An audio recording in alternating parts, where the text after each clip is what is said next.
quem é que nunca acordou de mau humor, furiosa, querendo acabar com tudo? Para falar sobre o mau humor, está aqui conosco o psicólogo especialista em psicoterapia cognitivo-comportamental, Venomi Silberfar. Tudo bem, Venomi? Tudo bem. Eu queria te agradecer por mais essa oportunidade para poder esclarecer os teus telespectadores sobre um tema tão bacana quanto falar sobre o humor. Mau humor, né? E mau humor, né? Venomi, todo mundo acordou um dia de mau humor. A gente tem momentos da vida que é inevitável, a gente está de mau humor, acorda mal-humorado, até de TPM.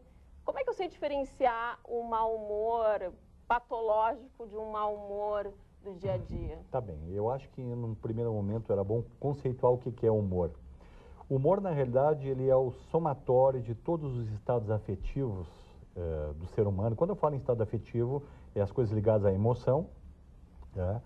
E não especificamente um objeto, mas, por exemplo, o humor pode ser um humor alegre, um humor triste, irritadiço, deprimido. E para nós nos preocupa muito a intensidade desse humor.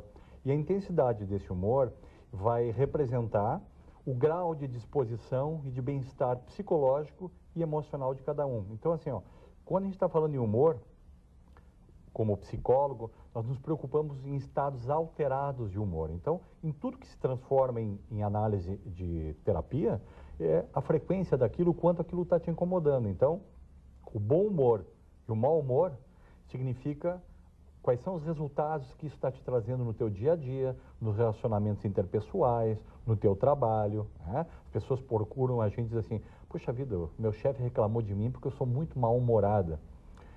Existem duas diferenças básicas. Existem as pessoas que têm um mau humor crônico, e a gente vai falar sobre isso aqui um pouquinho mais, que a gente fala em distimia, e tem aqueles mal-humorados que são em problemas ocasionais. Aquele que tem um mau humor crônico é aquele que tem um problema, enfrenta, e depois de estar enfrentando e ter passado e resolvido o problema, ele continua mal-humorado. E tem aquele outro que está passando por uma dificuldade, resolve o problema e ali adiante já está legal de novo. Então são coisas pontuais. Tá? Nós temos hoje, basicamente, alguns estados importantes alterados de humor, que nós vamos entrar nos transtornos, são a depressão, que é o mais conhecido de todos nós, a distimia ou transtorno distímico, que a gente vai explicar o que é, e os transtornos bipolares, né, que antigamente eram chamados de maníaco-depressivos, né? Então, hoje em consultório, basicamente, os transtornos afetivos do humor são esses que eu te falei. E como saber diferenciar se eu sou uma pessoa que tem distimia, se tem algum problema, algum transtorno de humor, ou se eu estou tendo um transtorno ocasional, às vezes nem é por um motivo, é por ou por uma TPM, ou hormonal, tá, né? Bem. Para isso eu queria te dizer o que é a distimia, na verdade.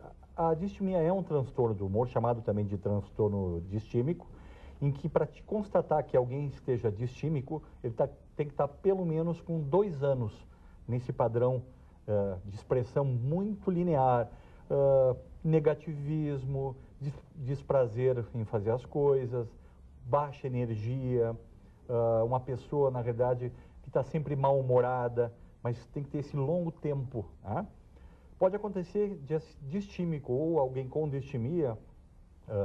Quando é que essa pessoa vem nos procurar, por exemplo? O distímico, na realidade, não sabe que está assim. Ele passa uma vida inteira nesse padrão. Para ele é normal. Ele vem nos procurar quando ele está se deprimindo demais, ou seja, ele está entrando num episódio depressivo muito mais intenso, né? E que aí já muda de nome em diagnóstico. Deixa de ser uma distimia para ser uma depressão dupla, ou seja, eu sou um distímico e estou me deprimindo demais. E aí ele nos procura.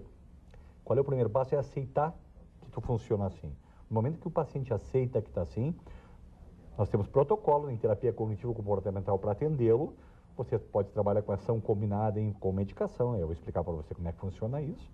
E a diferença entre isso e a depressão está exatamente na frequência, lembra que eu falei na intensidade? Você passa isso muito... Como é que você descobre isso? E quando começa isso? Você começa com isso na infância, na adolescência.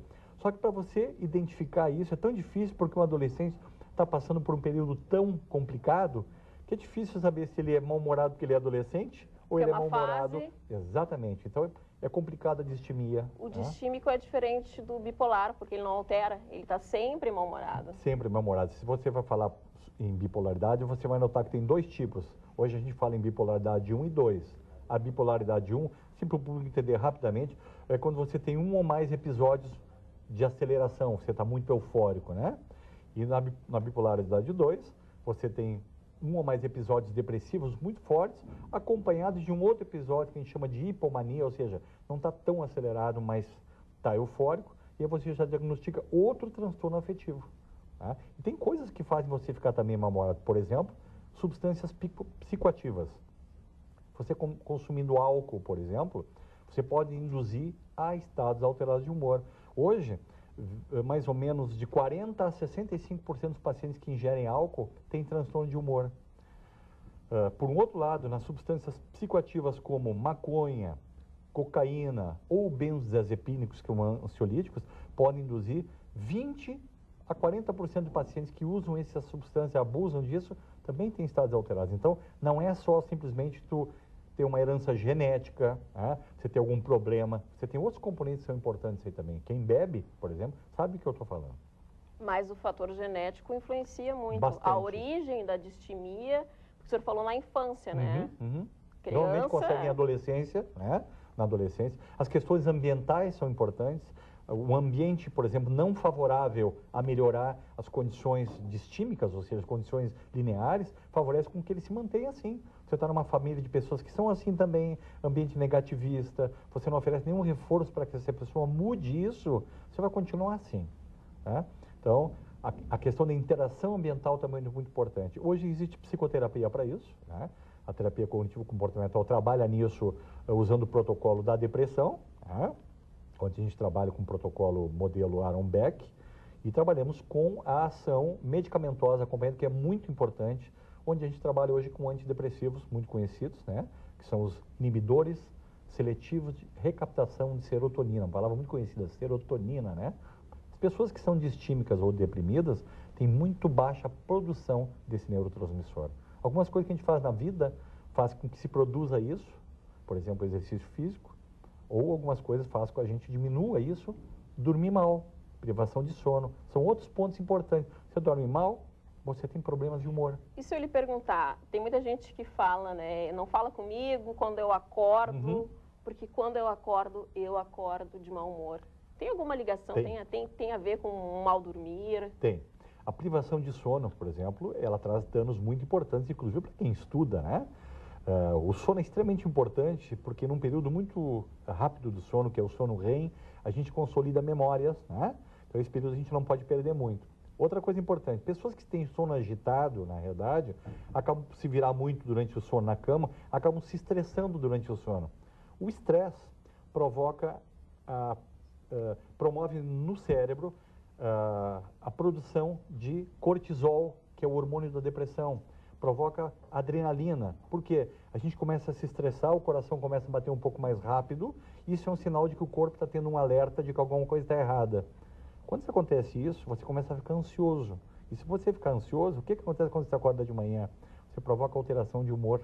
Tá? Já acorda pé esquerdo. Exatamente, ou seja, todo ansioso ou todo deprimido tem baixa produção de serotonina. Ao contrário de quem, por exemplo, passa a fazer exercícios físicos, que é o que a gente como terapeuta recomenda. Por quê?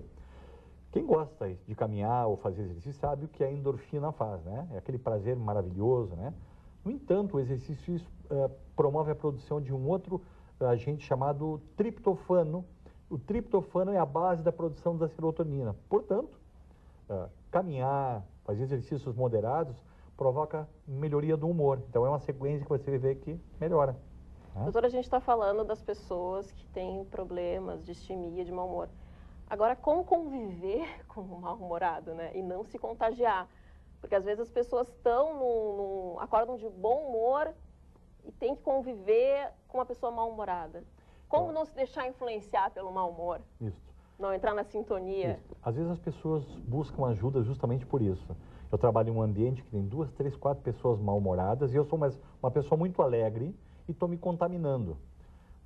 Primeiro, o que a gente faz? A gente vai ler quais são os pensamentos que passam na cabeça dessa pessoa, né, com relação àquele evento que ela estava avaliando, e a terapia cognitiva trabalha nisso. Cada um tem uma avaliação sobre um determinado evento. Né? Se ela acredita realmente que o mau humor dessas pessoas vai influenciá-la, com certeza nós temos que questioná-la sobre isso. O que se faria? A gente faz certos treinamentos de assertividade dentro da clínica ou dentro da psicoterapia para que o paciente se treine a poder ter habilidades sociais de conviver com pessoas mal-humoradas, para que ela não absorva o mau humor. O mau humor não é uma energia que vai fazer contaminar essa pessoa e eu vou sair hoje bem e mal. Você sabe que às vezes as pessoas conversam entre si e dizem assim, eu conversei com uma pessoa hoje, ela me disse tanta coisa ruim que eu saí tão mal dali daquela hora e passei meu dia mal.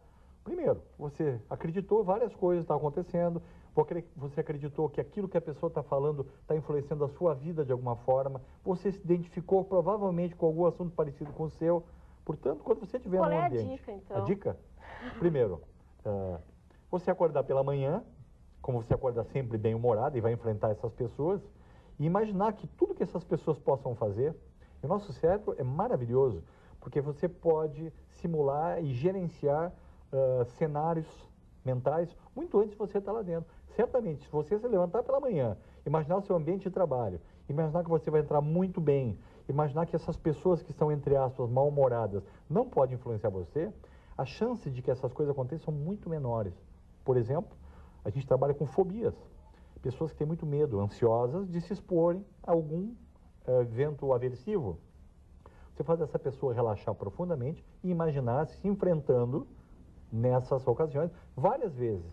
A repetição de um estímulo torna alguma coisa um hábito.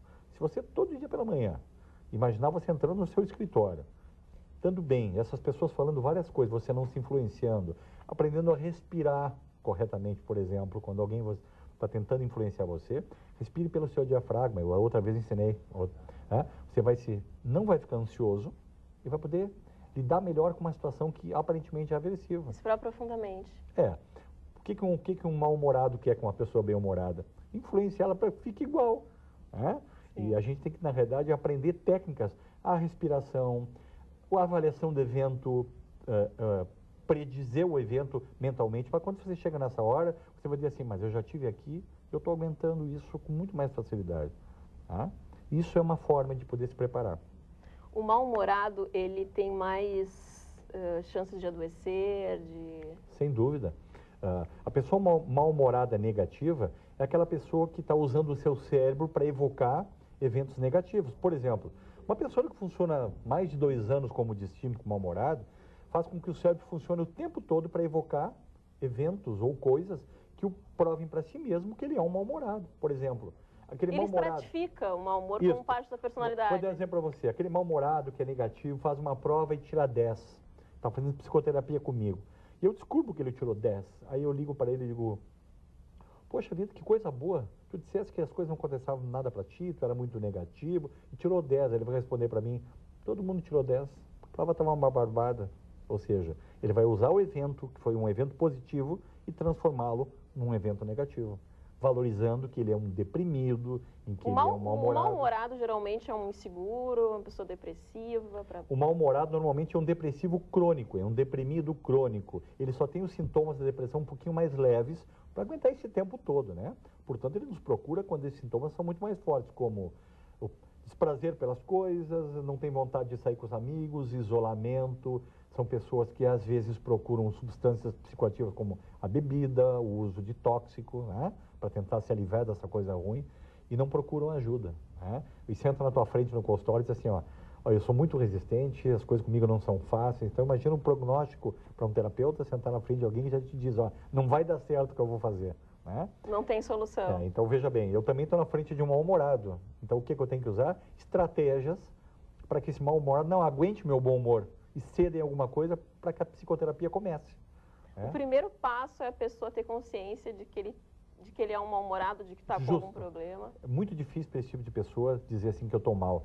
A gente chama isso de se acostumar com a situação como se ela fosse saudável. Para um mal-humorado de 2, 3, 10 anos, ser saudável é o normal dele. Para mim, que estou perto dele e conheço pessoas mal-humoradas, eu sei que está errado. Por quê? Como é que vai aparecer muito isso? Quando te procuram para dizer assim, olha, eu não estava lidando com isso, mas lá no trabalho o meu chefe estava dizendo que não me aguenta mais, a minha chefe ou a minha colega de trabalho... Convive insuportável, né? Convive com insuportável. Então, por exemplo, o mal-humorado normalmente são pessoas perfeccionistas, enxergam defeito nas outras pessoas, têm dificuldade de delegar poder para os outros, são muito ansiosos, né? A relação com o outro às vezes é um pouco complicada, você se reserva a pouquíssimos amigos, seu mundo é muito reduzido. Você vai ver que isso é um ambiente igual a todos eles. Com certeza. Doutor, muito obrigada pela sua presença aqui no programa. E os contatos do Dr. Benomi vão estar lá no blog do TPM, no www.ubratv.com.br/TPM.